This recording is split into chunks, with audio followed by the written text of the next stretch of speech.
Hi, my name's Phil. I like talking about politics, and in this video I'll be doing my usual roundup of PMQs. It was Boris Johnson's last ever PMQs. Really this time, with a cherry on top. Thought it might have been 2 weeks ago, and Johnson conducted last week's as if it were his last, but no, he was just playing games. This was Johnson's actual last attempt to try and persuade people he had a legacy.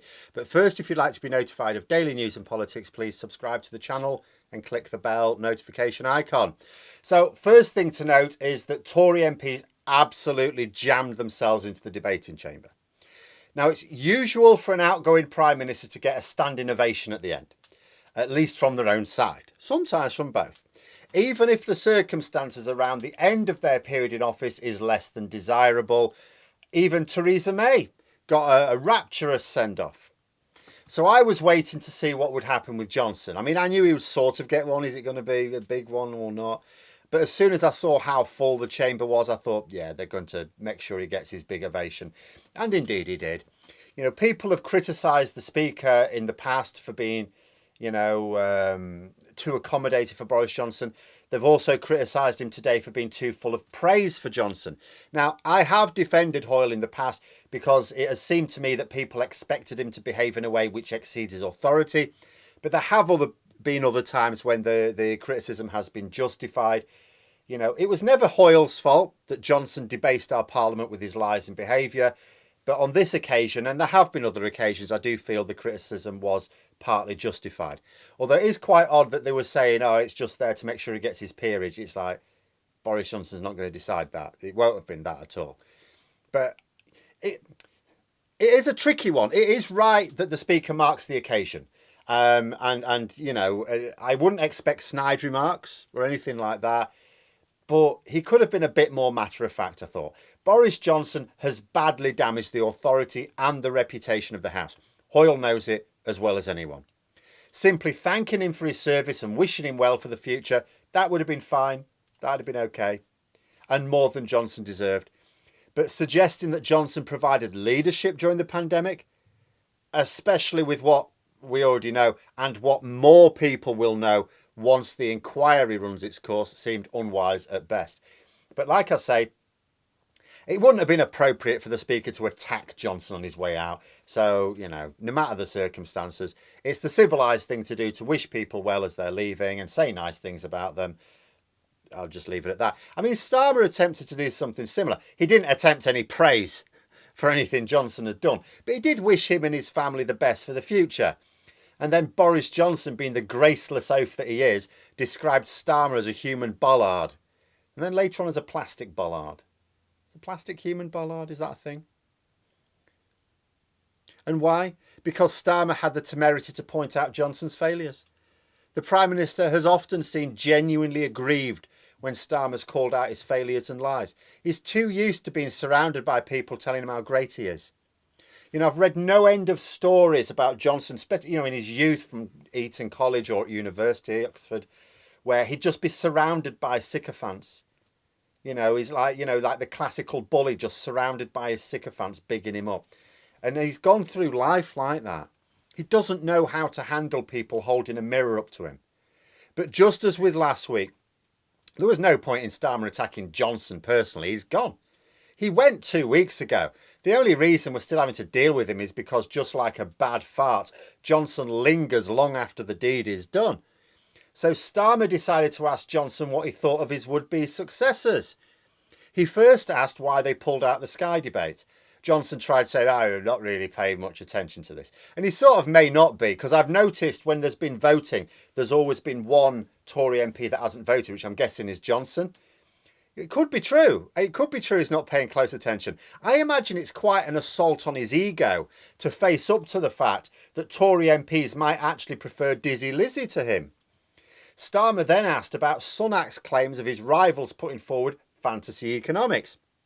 Johnson tried to say, Labour have got £90 billion worth of unfunded spending pledges, I think you'll find, which is a bit of a careless move because it allowed Starmer to come straight back with the fact that they're all costed. And the leadership contenders are pledging £330 billion worth of actually uncosted spending pledges. He then asked, Starmer that is, if the Prime Minister agrees with Liz Truss that Sunak If he really had a plan for growth, we'd have seen it already. Johnson tried to say, they did well during the pandemic and there have been tax cuts. And it's like, well, there have been tax cuts, yes. But you tell the average person, right, you raise their tax burden by £250 a month, say, but then you give them a £10 rebate. Is that person going to see that government as cutting taxes? I'm not sure they are. Starmer came back with more of the leadership candidate statements. He said Truss attacked Sunak's plans as causing a recession, that Mordaunt said public services were desperate. He asked, who's been running the government for the past 12 years? And it's already been a bit of a theme for Labour recently, and it will be a big one. I mean, this is their biggest one of all. The Conservatives too often get away with it by getting a new leader and saying, oh, new broom, we're going to change and change. Labour are just making it clear. They've been in power for 12 years. At the next election, it's probably going to be 14 and a half years. They'll have been in power for that long. Shouldn't you have seen some improvements by now? Why is everything getting worse? Why does it keep getting worse after 14 years? That's going to be their line. And Johnson came up with an old political trick. You know, and politicians have done this for so long. When you attack them on a position of weakness, they go, I think what you'll find is that what the public care about is X, Y, and Z. I've heard it all my life from good and bad politicians. When you're on weak ground, shift yourself to a stronger position and claim that this is what the public really care about, whether it's true or not. It's a standard political ploy.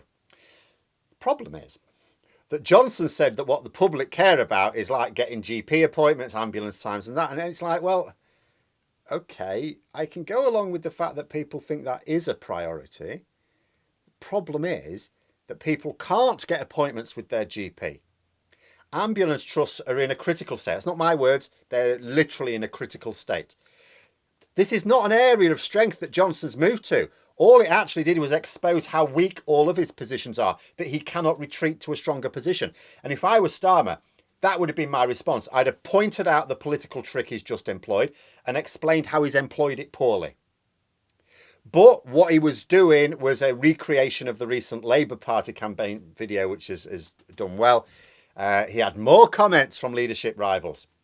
This time from Kemi Badenoch, who's been knocked out, who warned that Sunak's COVID loan scheme cost the taxpayer £17 billion in fraud.